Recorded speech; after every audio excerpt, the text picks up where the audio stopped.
jah, kohe ma tuu asjaga jäin. Ma jäin sinnapaika, et kui tuu haigus on sisse inimesele pugenud, siis vanasti hakati mõtlema, et ahah, et mille või kostu haigus on tulnud, millega just minu manu on tulnud.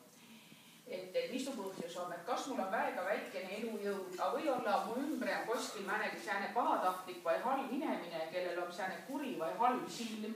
või kellel on sääne kuri või halb sõna,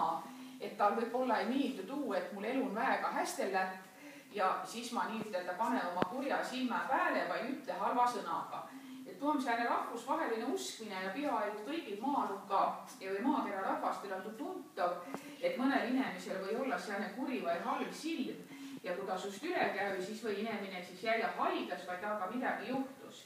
Noh, tänapäeval kõneldas veidikese tõistmoodi, et kuri silm tundus, et on nagu sääne vanamoodne, et tänapäeval me kõneleme, et mõnel inimesel on väga halb energia näütuses